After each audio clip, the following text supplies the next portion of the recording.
श्री शिवाय नमस्तुभ्यम। हर हर महादेव। दोस्तों, जैसा कि आप सभी लोग जानते हैं कि 19 सितंबर 2025 शुक्रवार आश्विन माह में पड़ने वाली प्रदोष व्रत है और आश्विन माह की शुक्रवार है और हमारे हिंदू धर्म में इसका बहुत ही बड़ा और विशेष महत्व होता है। अगर कभी भी मौका लग जाए आश्विन माह का प्रदोष व्रत के दिन, तो आप लोगों को सिर्फ और सिर्फ तुलसी की सूखी लकड़ी वाला उपाय तो अवश्य ही करना चाहिए। इन दोनों का संयोग बहुत ही कम आता है। इसी के साथ में गुरुजी ने अपनी शिव पुराण कथा में बताया है कि इस दिन आपको तुलसी की सूखी लकड़ी वाला उपाय तो आपको अवश्य ही करना चाहिए। मैंने आपको लकड़ी वाला उपाय तो अवश्य ही करना चाहिए, क्योंकि ऐसा दिन पूरे साल में सिर्फ एक ही बार आता है। और दोस्तों, आप सभी लोग जानते हो कि शुक्रवार का अगर सबसे बड़ा कोई उपाय है तो वह तुलसी की सूखी लकड़ी वाला उपाय है। तो दोस्तों, शुक्रवार के दिन आप लोगों को इस तुलसी की सूखी लकड़ी वाला उपाय को जरूर करना है। बहुत सारे लोग होंगे जिन लोगों ने इस उपाय को ना किया हो, मतलब पूरा साल निकल गया, उन्होंने किसी भी दिन इस तुलसी की सूखी लकड़ी वाला उपाय को ना किया हो। पर दोस्तों, आपके पास एक आखिरी मौका बचा हुआ है जो कि शुक्रवार के दिन है। इस दिन आप लोगों को इस वाले उपाय को जरूर कर लेना है। भले ही आपने पूरे महीने भर इस उपाय को ना किया हो, पर अगर आपने इस आश्विन माह के शुक्रवार के दिन अगर इस वाले उपाय को कर लिया तो आपको इस उपाय को करने का वह फल मिलेगा जिसकी आपने कभी कल्पना भी नहीं करी होगी। इसीलिए आप लोग इस वाले उपाय को एक बार जरूर कर लेना है, ताकि आप लोगों के हाथ से यह मौका ना जा सके और आपको इस उपाय को करने का फल मिलेगा। दोस्तों, ये उपाय पंडित जी ने अपनी अभी की ही श्री शिव महापुराण की कथा में बताया है जी। इस उपाय को आज हम आपको बहुत अच्छे से समाचार करता था, अभी इस उपाय को मझाने वाले हैं। इस वीडियो को देखने के बाद उपाय को समझने के लिए आपको कोई और वीडियो को देखने की जरूरत नहीं पड़ेगी। तो चलिए दोस्तों, उपाय को शुरू करते हैं। देखिए, ये इस आश्विन माह शुक्रवार के दिन ये इतना खास होता है, इतना महत्वपूर्ण होता है। देखा गया कभी कभी बड़े बड़े पूजा पाठ अनुष्ठान से जो मनोकामना पूर्ण नहीं होते, वहां आश्विन माह की शुक्रवार के दिन एक छोटे से उपाय करने से ही आपकी मनोकामना पूर्ण हो जाती है। और बहुत सारे लोगों ने इस उपाय को किया भी है और उनको इस उपाय को करने का फल भी जरूर मिला है। अगर आप लोग भी इस उपाय को करना चाहते हैं तो आप इस उपाय को पहले अच्छे से समझ लेना, सुन लेना, उसके बाद करना। आपको इस उपाय का फल जरूर मिलेगा। और इस उपाय को कर लेने से आपके घर में चाहे किसी भी प्रकार की दुख और समस्या क्यों ना चल रही हो, आपको उसका कारण भी नहीं पता है कि भाई ये समस्या किस कारण से चल रही है, उसका कुछ भी कारण हो सकता है। जैसे पितृदोष हो सकता है या किसी भी तरह का मंगल दोष भी हो सकता है। तो इस दिन आप लोगों को ये वाला उपाय कर लेना है। ये एक ऐसा उपाय है जिस उपाय को अगर किसी विशेष दिन पर किया जाए तो भाई उस विशेष दिन का जो है वो तो हमें मिलता ही मिलता है। पर हमने उस दिन पर इस उपाय को किया है तो हमें उससे भी बड़ा फल मिलता है, और फल बहुत जल्दी मिलता है, क्योंकि आप इस उपाय को बहुत ही बड़े और विशेष दिन पर कर रहे हो। तो चलिए अब उपाय के बारे में बात करते हैं। लेकिन उससे पहले आप लोगों को यह जानना आवश्यक है कि आखिर ये उपाय किस समय करना है, किसको करना है और कैसे करना है। तो चलिए हम आगे आपको वीडियो में एक एक करके बता देते हैं। लेकिन उससे पहले अगर आप लोग हमारे चैनल पर पहली बार आए हैं या फिर मेरी आवाज आज पहली बार सुन रहे हैं, तो हमारे चैनल को सब्सक्राइब जरूर कर लेना और इस वीडियो को लाइक करके कमेंट बॉक्स में श्री शिवाय नमस्तुभय, ओम नमः शिवाय जरूर टाइप कर देना। तो दोस्तों, इस तुलसी की सूखी लकड़ी वाला उपाय को हमें शुक्रवार के दिन कैसे करना है, किसको करना है, किस समय करना है और कहां पर करना है, ये सारे सवालों के जवाब आपको इस वीडियो में मिल जाएंगे। और जो ये वीडियो देखेगा भाई, उसको तुलसी की सूखी लकड़ी वाला उपाय जरूर करना चाहिए, क्योंकि इस दिन काला तिल का भी बहुत ही बड़ा और विशेष महत्व होता है। और जब बात आ जाए तुलसी की सूखी लकड़ी वाला उपाय की, तो ये सोने पर सुहागा वाली बात हो जाती है और ये एक बहुत ही बड़ा उपाय होता है। अब दोस्तों, इस तुलसी की सूखी लकड़ी उपाय को आखिर करना किसको है? सबसे पहले हम लोग वो बात जान लेते हैं। तो देखो, घर की जो बड़ी माताएं बहनें होती हैं, उन माताओं बहनों में से कोई भी एक बड़ी माता बहन इस वाले उपाय को कर सकती है। और दोस्तों, अगर आप चाहे तो अपने घर में से सभी सदस्यों को भी इस उपाय को करवा सकते हैं। अगर किसी व्यक्ति की खुद की कोई मनोकामना है, खुद की कोई दुख और परेशानी है जो कि वह अपने लिए ही करना चाहता है इस वाले उपाय को, तो वह खुद अपने लिए भी कर सकता है। बाकी अगर कोई घर में से ऐसा है जो कि अपने पूरे घर परिवार की सुख और शांति के लिए ये वाला उपाय करना चाहता है, तो भाई वह भी कर सकता है, भाई वो भी कर सकता है, उसमें भी कोई दिक्कत वाली बात नहीं है। कहने का मतलब यह है कि इस उपाय को हर एक सदस्य भी कर सकता है और पूरे घर परिवार के सदस्य के लिए घर की बड़ी माताओं बहनों में से कोई एक माता बहन भी कर सकती है। माताएं बहनें अगर घर में उपस्थित ना हो या वह ये वाला उपाय ना कर पा रही हो, तो फिर घर का कोई बड़ा सदस्य भी इस तुलसी की सूखी लकड़ी वाला उपाय को कर सकता है, चाहे फिर वह पुरुष ही क्यों ना हो, उसमें कोई भी दिक्कत वाली बात नहीं है। उसके बाद में दोस्तों जो अगला प्रश्न निकल कर आता है वह ये आता है इस उपाय को लेकर के आखिर इस उपाय को हमें किस समय करना है, सुबह के समय करना है कि शाम के समय करना है। तो देखो, इस वाले उपाय को आप लोग सुबह के समय भी कर सकते हो और शाम के समय प्रदोष काल में भी कर सकते हो। अब अगर आप पूछो कि भाई साहब सबसे उत्तम समय कौन सा रहेगा इस तुलसी की सूखी लकड़ी वाला उपाय को करना है का, तो हम आपसे बस यही कहेंगे कि इस उपाय को आप सुबह के समय करेंगे तो ज्यादा बेहतर होगा।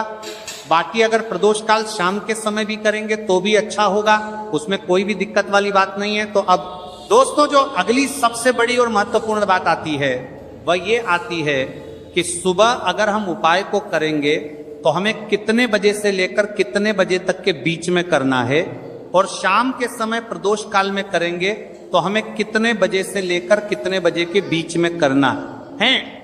तो देखो, सुबह जितनी जल्दी हो सके आप उपाय को करने की कोशिश करना। बाकी अगर किसी कारणवश लेट भी हो जाओ, थोड़ी देर भी हो जाए, तो 10 या 11 बजे तक भी आप उपाय कर लेना, पर 12 बजे से ज्यादा देरी ना हो, ठीक है, इस बात का ध्यान रखना।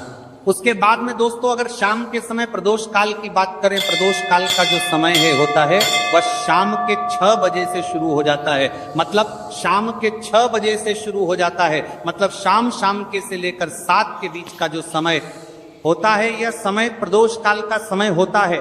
तो आप इस उपाय को 7 या 8 बजे के बीच में भी कर सकते हो, मतलब शाम के 6 बजे से रात 8:00 बजे के बीच में आप कभी भी इस वाले उपाय को कर सकते हो, उसमें कोई भी दिक्कत वाली बात नहीं है।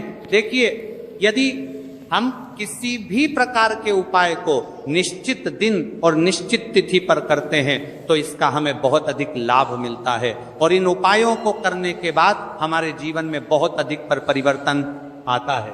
साथ ही साथ ये जो उपाय आपके जीवन की सारी परेशानियों को और सारी बाधाओं को दूर करने वाले हैं।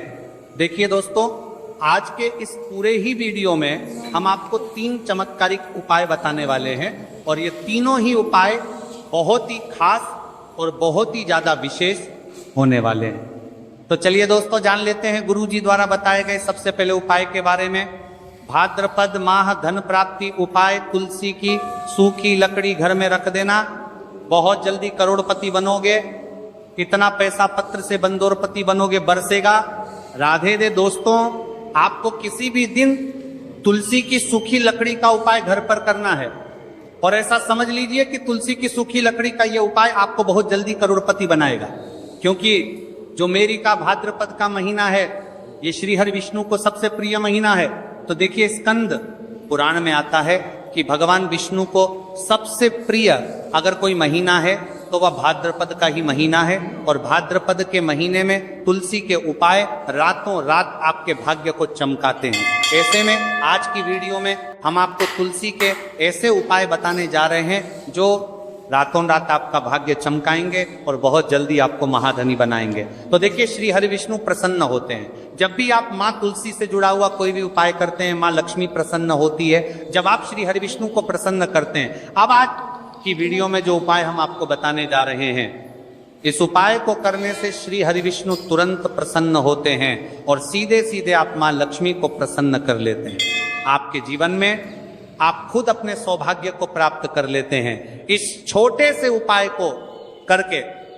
तो देखिए, सबसे पहले बात कर लेते हैं कि जो मान तुलसी है, इनके बिना श्री हरि विष्णु का पूजन और श्री हरि विष्णु का भोग दोनों ही अधूरे हैं। जब भी हम श्री हरि विष्णु को भोग कराते हैं, उनको भोग लगाते हैं, उसमें हम तुलसी दल जरूर डालते हैं। एक पत्ता डालेंगे लेकिन तुलसी दल जरूर डालते हैं, क्योंकि बिना तुलसी दल के श्री हरि विष्णु कोई भी भोग स्वीकार नहीं करते हैं। और भाद्रपद के महीने में तुलसी का पूजन करने से व्यक्ति को सौभाग्य की प्राप्ति होती है, उसके घर में कभी निर्धनता नहीं आती है।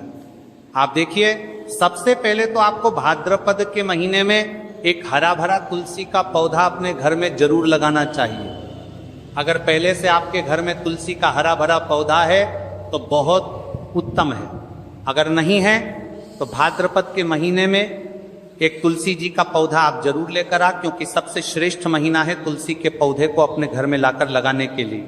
दूसरी चीज कि देखिए, भाद्रपद के महीने में या उससे पहले आपके घर में तुलसी जी का पौधा सूख गया है, और अगर तुलसी का पौधा आपके घर में सूखा हुआ है तो उससे कौन सा उपाय है जो आप करके रातों रात अपने भाग्य को चमका सकते हैं। तो देखिए, अगर आपके घर में माध्य में तुलसी जी का सूखा हुआ पौधा है, इसमें आपको हरे भरे पौधे से उपाय नहीं करना। आपके घर में तुलसी जी का अगर सूखा हुआ पौधा है, उसी से आप उपाय करेंगे। इस चीज का ध्यान रखेंगे।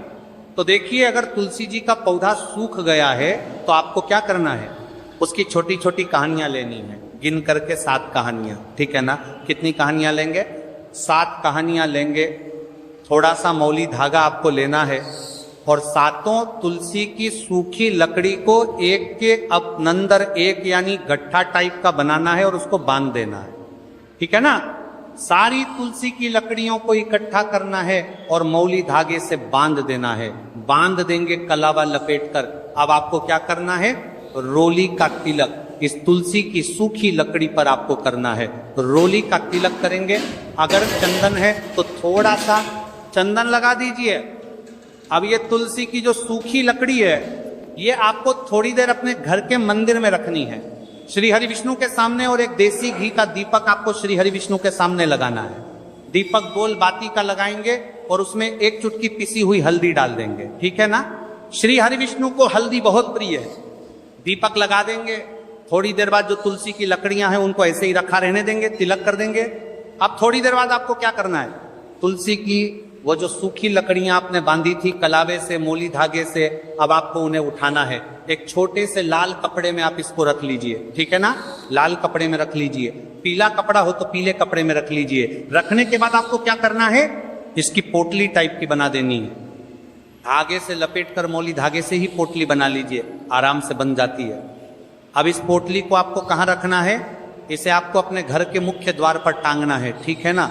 अंदर की तरफ, बाहर की तरफ नहीं, अंदर की तरफ, मुख्य द्वार पर अंदर की तरफ टांग दीजिए। और माँ लक्ष्मी का ध्यान करिए, श्री हरि विष्णु का ध्यान करिए, उनसे प्रार्थना करिए कि हे धन की देवी माँ लक्ष्मी, आप मेरे घर में पधारिए और अपनी कृपा मुझ पर बरसाइए। इस तरह से आपको प्रार्थना करनी है और मंत्र बोलना है। ओम नमो भगवते वासुदेवाय नमः 11 बार ये मंत्र बोलना है। एक दीपक आपको जिस दिन भी उपाय कर रहे हैं अपने घर के मुख्य द्वार पर प्रज्वलित करना है। चौमुखी दीपक यानी 4 बाती का दीपक लगाएंगे और थोड़ी सी हल्दी उस दीपक में भी डाल देंगे। मुख्य द्वार पर दीपक बाहर की तरफ लगाना है, सीधे हाथ पर, ठीक है ना। ये उपाय वैशाख में आप करिए और देखिए कि कैसे आप महाकरोड़पति बनते हैं, कैसे आपके पास पैसा आता है और कैसे आपके पास पैसा रुकता है। तो ये वही उपाय है जब बई दर का चिसाप महाकरोड़पति बनते हैं और रातों रात आपके भाग्य को चमकाएगा और आपको महाधनी बनाएगा। छोटा सा उपाय आपको महाकरोड़पति बनते बनाया गया है देगा, अगर सच्ची श्रद्धा से आपने इस उपाय को कर लिया। साथ ही साथ भाद्रपद के महीने में अगर कोई जूते का दान कर देता है, जूते चप्पलों का कोई दान कर दे इस माह में, तो समझ लीजिए उसे हर वह वस्तु मिलती है जिसकी वह कल्पना करता है। जिसकी वह चाहता है।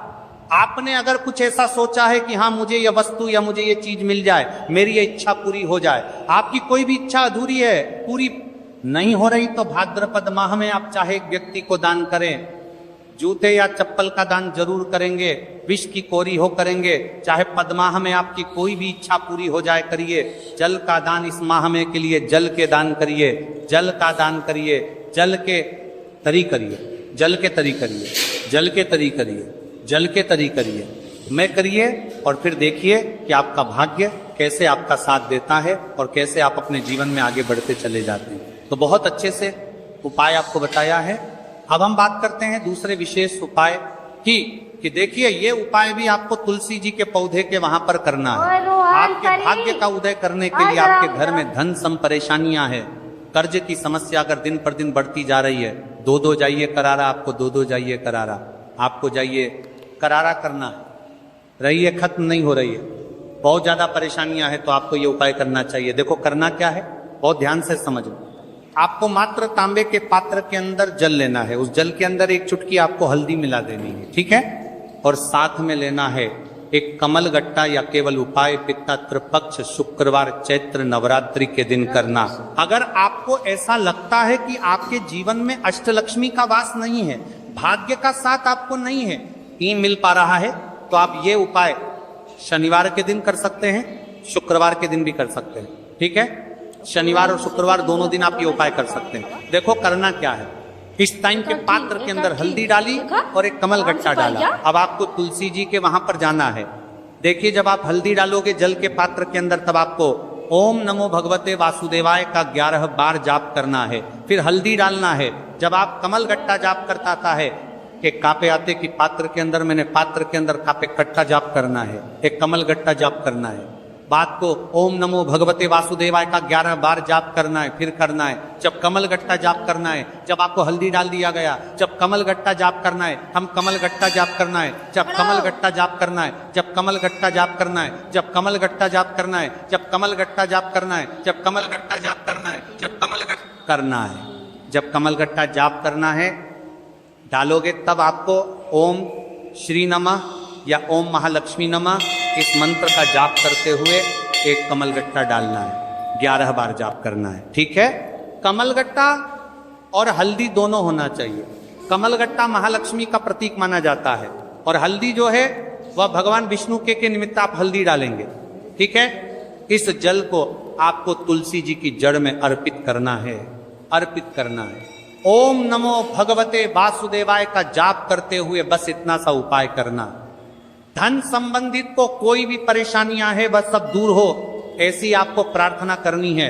कर्ज से जुड़ी कोई परेशानी हो तो ऐसी प्रार्थना करनी है कि यह दूर हो जाए, ऐसी कामना करते हुए ये दूसरा प्यारा सा उपाय आपको करना है। तो देखो ये हो गया दूसरा उपाय, जो कि आप सुबह से लेकर के शाम तक कर सकते हैं। शुक्रवार या शनिवार के दिन सिर्फ एक बार ही करना है। अब जो कमल गट्टे को आपको वहीं पर तुलसी जी के वहां पर रखे रहने देना, आपको उठाना नहीं है। वो कमल गट्टा चाहे तो आप तुलसी जी के वहीं पर गांठ दें, ठीक है, तो भी चलेगा। तो इस प्रकार से आपको ये सुंदर सा उपाय करना है। अब हम बात करते हैं तीसरे उपाय की। ध्यान ना रखना, ये जो दूसरा उपाय है ये आपको आपके घर में ही करना है, बाहर कहीं पर भी मत करके आना, ठीक है।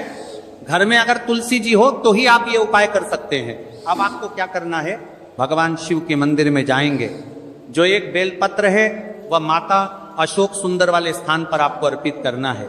डंडे का हिस्सा जलाधारी की तरफ हो चाहिए, उस प्रकार से आपको यह बेलपत्र अर्पित करना है। जब बेलपत्र अर्पित करोगे तब आपको कुंदकेश्वर महादेव का नाम लेना है, माता अशोक सुंदरी वाले स्थान पर, ठीक है। आप जो चावल के दाने हैं, जो अक्षत लेकर के आए हैं, वह भगवान शिव के शिवलिंग पर आपको अर्पित करना है। जब आप अर्पित करोगे तब आपको बृहस्पति शवर महादेव का नाम लेना है।